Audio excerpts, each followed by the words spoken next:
আমাদের মেয়েদের জীবনটা কতটা পরিবর্তনশীল, তাই না বলো? যখন ছোট ছিলাম, ছোটোবেলায় মিথ্যে মিথ্যে কিন্তু সংসার পাততাম। মানেটা বুঝলে না, তাই তো? যখন ছোট ছিলাম, এই সংসারের জিনিসপত্রগুলো মানে খেলনা বাটি এগুলো কিন্তু কিনে রান্না করতাম, পুতুলের বিয়ে দিতাম, বান্ধবীর পুতুলের সাথে আমার পুতুলের বিয়ে দিতাম, শ্বশুরবাড়ি বাপের বাড়ি বিভিন্ন রকমভাবে সংসার পাততাম, বিভিন্নভাবে আমরা খেলা করতাম। আর এই খেলাটাই যখন মেয়েদের জীবনে বাস্তবায়িত হয় তখন কিন্তু সেটা সত্যি অনেকটাই কঠিন। মানে এই ছোট্টবেলার খেলাটাই দেখবে বড় বয়সে গিয়ে কিন্তু সত্যি হয়ে যায়। সত্যি করেই যখন আমরা বড় হয়ে যাই তখন আমাদের জীবনে এই খেলাগুলোই কিন্তু সত্যি হয়ে যায়। মানে বাস্তবে কিন্তু এই মিথ্যে সংসার পাতাটাই বাস্তবে সত্যি হয়ে যায়। বাস্তবে কিন্তু আমরা নতুন একটা সংসার পেতে ফেলি, একটা শ্বশুরবাড়ি একটা বাপের বাড়ি, মানে দুটো বাড়ি হয়ে যায় আমাদের। আর ওই শ্বশুর বাড়ি থেকে যখন বাপের বাড়িতে আসি তখন কিন্তু বেশ আনন্দ নিয়ে নাচতে নাচতে আসি।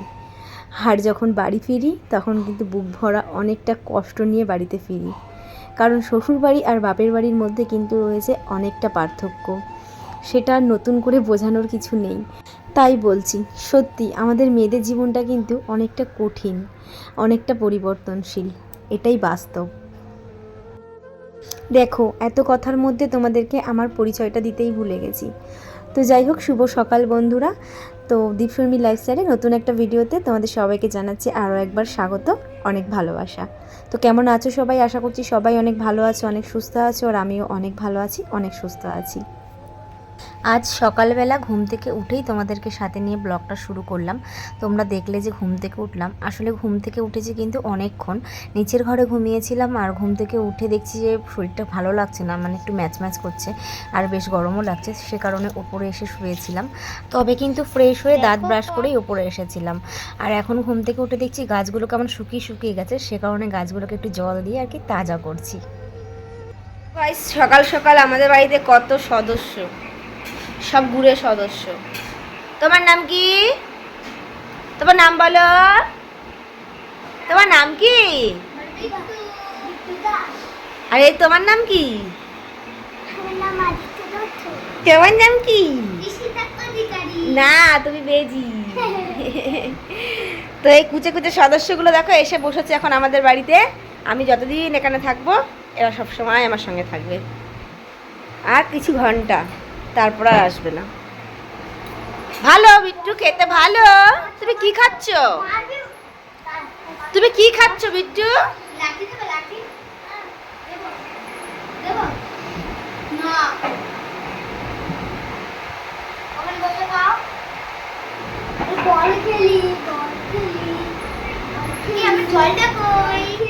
তো এই দেখো তোমাদের দাদা ভাই অলরেডি চলে এসেছে।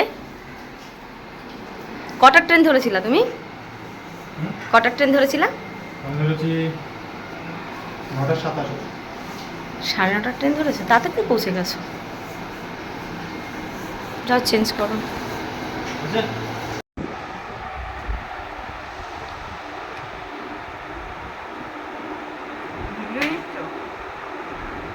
দেখাচ্ছি, তুমি আমাকে না দিয়ে খাচ্ছ। একদমই না, তাই তোর আগে খাওয়া হয়ে গেছে, ও এসেই আগে খেয়ে নিয়েছে, ওকে দিয়ে দিয়েছে। সত্যি কথাটা কি বলার দরকার ছিল এরকম ভাবে? একটু পরে আমি এখনো অবধি খাইনি, ও খেয়ে নিচ্ছে, কারণ ও অনেক সকালে উঠেছে, আমি সবে আসলাম, তার জন্য আমি একটু পরে খাবো। পরোটা ছাড়াই খেতে হয়, পরোটা আর আলুর তরকারি। ও আসবে বলে স্পেশাল।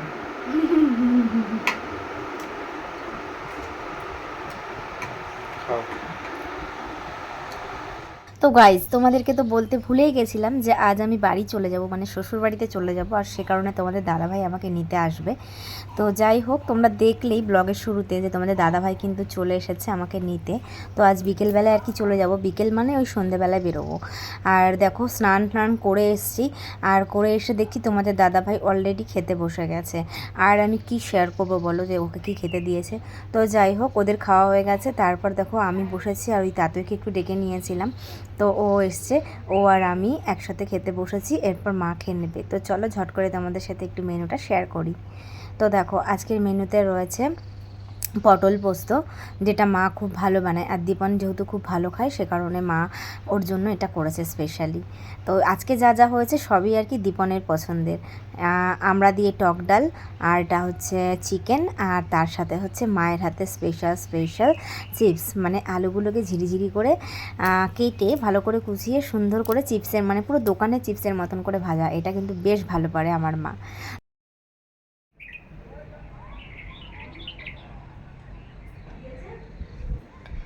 তো বন্ধুরা, একটুখানি খেয়ে দিয়ে ঘুমিয়ে গেছিলাম, আর এখন 5:30 মতন বাজে, ঘুম থেকে উঠলাম।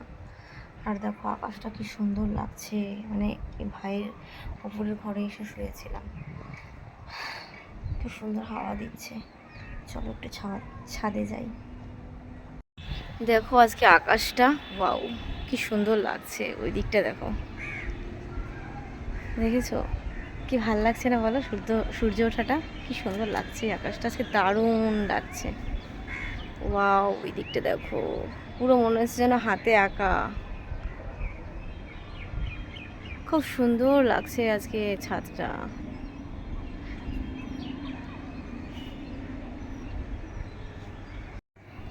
অন্যদিন ছাদে আসি একটু রিলস বানানোর জন্য, তখন ছাদটার অবস্থা একদম খুব বিশ্রী হয়ে থাকে।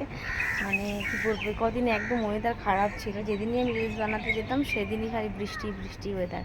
আর আজকে ছাদে এসেছি, আর আজকে ছাদটা কি সুন্দর লাগছে, ছাদের ভিউটা না বলো? মনে হচ্ছে যেন এখন একটু রেডি রেডি করে রিলস বানাই, কিন্তু এখন আর ইচ্ছে করছে না, কারণ আর কিছুক্ষণ আছি, মানে আর 1-1.5 ঘন্টা মতন হয়তো আমি এখানে আছি, তারপর এখান থেকে বেরিয়ে যাব। তো অনেক দিন এবার এসে আমি কাটালাম বাড়িতে। আর সত্যি বলতে বাড়ি চলে যাওয়ার সময় না মনটা ভীষণ খারাপ লাগে, ভাল লাগে না। অনেক এতদিন এখানে ছিলাম, আর কালকে থেকে আর এই জিনিসগুলো পাবো না। কালকে কি, আর এই 1-1.5 ঘন্টা পর থেকে আর এই জিনিসগুলো পাবো না। এই এত সুন্দর আমার বাড়ির ছাদ, এই যে ছাদে এত সুন্দর হাঁটা, বিকেলবেলায় ঘোরা। এ বাড়িতে আসলে তো সেরকম কোথাও যাই না, তোমরা দেখোই আমি এখানেই থাকি।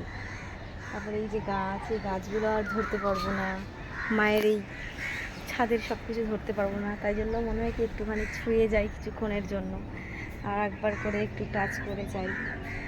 আর এই দেখো এখানে না আমার মামকে মানি প্ল্যান্ট দিয়েছে, বলেছে এটা নিয়ে যাবি, তো এটা জলে ভিজিয়ে রাখা হয়েছে, এটা আমি নিয়ে যাব বাড়িতে। দেখো বেগুন গাছ, তোমাদের সাথে তো আগের ব্লগে আমি শেয়ার করেছি যে আমার ভাই কত রকম গাছ লাগিয়েছে। এখানে দেখো লেবু হয়েছে, এই দেখো অনেক লেবু হয়েছে, দেখো এই দেখো, আউ আচ্ছা,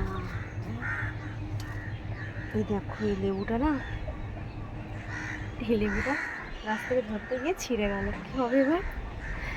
কিছুই হয়নি লেবুর, হয়তো নিয়ে যাবো বাড়িতে। এই দেখো কত লেবু হয়েছে, দেখেছো? দেখো এ দেখো লেবু, এ দেখো লেবু, এ দেখো, এ দেখো লেবু, অনেকগুলো লেবু হয়েছে। আর দেখো গাছটা ধরতে গিয়ে এই লেবুটা ছিঁড়ে গেল। মা তো আমাকে পুরো দেবে। যাই হোক লেবুটা নিয়ে যাবো, কিছু হয়নি, খেতে পারবো না লেবুটা, জানো তো, তাও রানাঘাট নিয়ে যাবো। যাই হোক আমি ছাদে একটু হাঁটছি, আর সব কিছু এই গাছ টাছগুলো একটু ধরে ধরে টাচ করছি, কারণ কিছুক্ষণ পর এগুলো আর আমি টাচ করতে পারবো না, কিছু ধরতে পারবো না, মনটা ভালো লাগছে না, চলে যাবো। তো চলো জামা কাপড়গুলো গুছিয়ে নিই ঘরে গিয়ে, কারণ নইলে আবার লেট হয়ে যাবে। জামা কাপড় গুছিয়ে রেডি হয়ে থাকি, চলো সাথে থাকো। মাকে দেখালাম লেবুটা, বললাম দেখো তোমার গাছ থেকে লেবু মানে ধরতে গিয়ে লেবু ছিঁড়ে পড়ে গেছে। মা হচ্ছে নিয়ে যাও বাড়িতে গিয়ে খাবি, তো এটা রান্নাঘাটে নিয়ে যাবো প্যাক করে, একটুখানি লেবু খাওয়াবো সবাইকে। বাবার বাড়িতে থাকলে দিনগুলো যেন কিভাবে কেটে যায়, মানে কিভাবে যে চলে যায় না বুঝতেই পারি না। তো দেখো আমি এসছি, দেখতে দেখতে 10টা দিন কিন্তু পার করে ফেলেছি, কিন্তু কিভাবে যে 10টা দিন কেটে গেল সেটাই বুঝতে পারি না। তো এটাই বোধহয় হয় সব মেয়েদেরই, মানে শ্বশুর বাড়িতে থাকলে হয়তো দিনটা কাটতেই চায় না, আর বাবার বাড়িতে আসলে কিভাবে দিনগুলো কেটে যায় সেটাই বুঝে উঠতে পারি না। তো দেখো জামা কাপড় তো কম ছিল না, অনেক জামা কাপড় ছিল। আর তোমরা আগের ব্লগে দেখলে যে আমি কিছু জামা কাপড় সব কেচে দিয়েছিলাম, তো সবগুলোই এখন প্যাকিং করে নিয়ে যাচ্ছি, বাড়িতে গিয়ে সোজা আলমারিতে তুলে দেবো।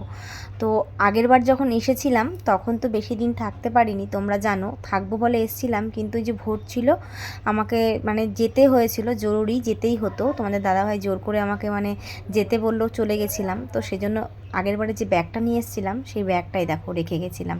তো ওর মধ্যেও যা জামা কাপড় ছিল সেগুলোও এর মধ্যেই ছিল। তো সেগুলো আর কি গুছিয়ে নিলাম, এই ব্যাগটা আর ওই ব্যাগটা, মানে দুটো ব্যাগ হয়েছে। তবে ব্যাগগুলো টানাবো তোমাদের দাদাভাইকে দিয়েই, কারণ আমার পক্ষে সম্ভব নয় এই ভারী দুটো ব্যাগ নেওয়ার। হাই গাইস, গুড ইভিনিং সবাইকে। আর এখন ঘড়ি কাটা বলছে ঠিক 7টা 5 হয়েছে। আর দেখো একটু রেডি হয়ে নিয়েছি, তো এখন আর কি বেরিয়ে যাব। বুঝতেই পারছো ব্যাগটা ওইদিকে গোছানো কমপ্লিট হয়ে গেল, তোমরা দেখতেই পারলে। তোমাদের দাদাভাই রেডি হলেই এখন আমরা বেরিয়ে যাব। তো মনটা একটু খারাপ লাগছে, কিন্তু কিছু করার নেই, এটাই তো জীবন, তাই না? তো চলো, কি আর করা যাবে, সব মায়া ত্যাগ করে এখন চললাম শ্বশুর বাড়ি। তাথই কবে যাবি আমাদের বাড়ি? লালিদি যখন যাবে লালিদি যখন নিয়ে যাবে তখন যাবা, ঠিক আছে? ও আমার ভিডিওতে কিন্তু সবসময় হেল্প করে, সবসময় আমার ভিডিওটাও ধরে দেয়, তাই না? কখনো না বলে না। তো চলো।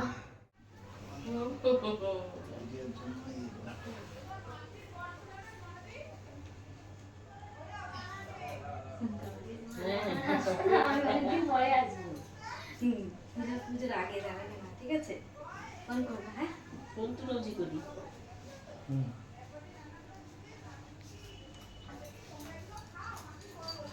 নিবা না গাছ, ওই গাছটা ওইটা তুমি নেবা। টাটা।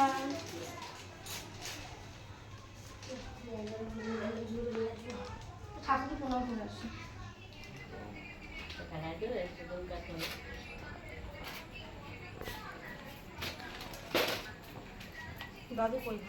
টাটা, আমাদের বাড়ি যাবা, হাতে তাই আগে টাটা দাও। মা দাও।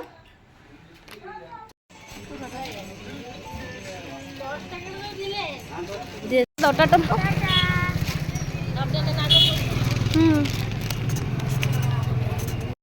A few moments later. দেখতে দেখতে ঠিক কিন্তু চলেই আসলাম শ্বশুর বাড়িতে। তো বাবার বাড়িতে যাব এটাই কিন্তু একটা আনন্দ থাকে, আর বাবার বাড়িতে গেলে দিনগুলো তাড়াতাড়ি করে কেটে যায়। আর তারপর চলে আসে শ্বশুর বাড়িতে আসার পালা। আর শ্বশুর বাড়িতে আসার সময়টা যেন ঝট করে চলে আসে, মানে খুব তাড়াতাড়ি চলে আসে, মানে কিভাবে যে কেটে যায় দিনগুলো সেটা বুঝেই উঠতে পারি না। তো কি করব বলো, অনেকটা মন খারাপ লাগছে। তো চলে এসেছি দেখো রানাঘাট স্টেশনে। আর আজকে দেখো রানাঘাট স্টেশনটা কত সুন্দর লাগছে, মানে এই বাইরের ভিউটা সত্যি অন্যরকম লাগছে, তাই তোমাদের সাথে একটু শেয়ার করলাম। চলে এসেছি, তাই তো? খুব আনন্দ না? বিশাল আনন্দ না? খুব আনন্দ। তোমাদের দাদা বুকে নিয়ে চলে গেছি।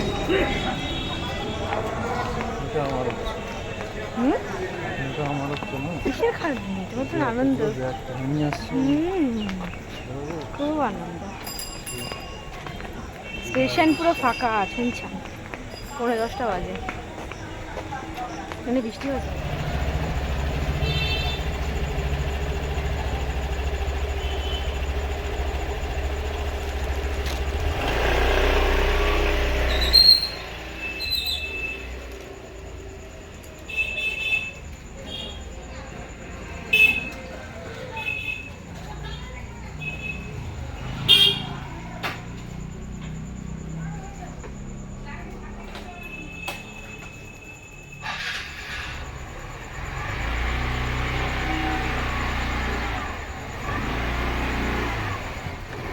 যাবে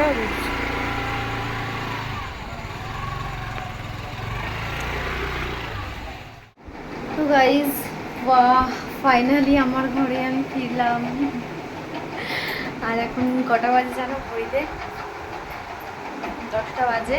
আর এখন আমি ফিরলাম বাড়িতে। কতদিন পর এই ঘরটাকে দেখছি, ঘরটার কি অবস্থা। তবে খুব একটা বাজে পরিস্থিতি নয়, তোমাদের দাদাভাই টুকটাক গুছিয়েই রেখেছে। আর আমি এসছি যখন পৌঁছাতে তো হবেই। কাল থেকে শুরু হবে আবার জোর কদমে কাজে লাগা, এই হচ্ছে ব্যাপার। তো চলো, পৌঁছে গেছি, ব্লগটা এখানে শেষ করছি। লম্বা ট্যুর দিয়ে চলে আসলাম, এবার চলো আবার সংসারে মন দিতে হবে কাল থেকে, তাই তো? কাল থেকে নাচ থেকে, নাচ থেকে আজকে কিছু করতে পারবো না, কাল থেকে বলবো। তো চলো, ব্লগটা এখানে শেষ করে দিচ্ছি। আশা করছি ব্লগটা খুব ভালো লেগেছে তোমাদের। যদি ভালো লাগে অবশ্যই লাইক করো, কমেন্ট করো, আর অবশ্যই ফ্রেন্ডস ফ্যামিলিদের সাথে শেয়ার করো। আর নতুন কেউ চলে আসলে অবশ্যই চ্যানেলটাকে সাবস্ক্রাইব করো, সাবস্ক্রাইব করে পাশে থাকা বেল আইকনটাকে অন করে দিও, যাতে আমার ভিডিওর নতুন নতুন নোটিফিকেশন তোমাদের ঘরে সবার প্রথমে ঢোকে। আর যারা ফেসবুক থেকে দেখছো তারা প্লিজ পেজটা ফলো করো, আর প্লিজ তোমরা আমার ইউটিউব লিঙ্কে গিয়ে ইউটিউব চ্যানেলটা ভালো লাগলে একটুখানি সাবস্ক্রাইব করে সাপোর্ট করো। তো চলো, আজকের ব্লগ এই পর্যন্তই, দেখা হচ্ছে আবার নেক্সট ব্লগে। ততক্ষণের জন্য ভালো থাকো, সুস্থ থাকো, চলো, গুড নাইট।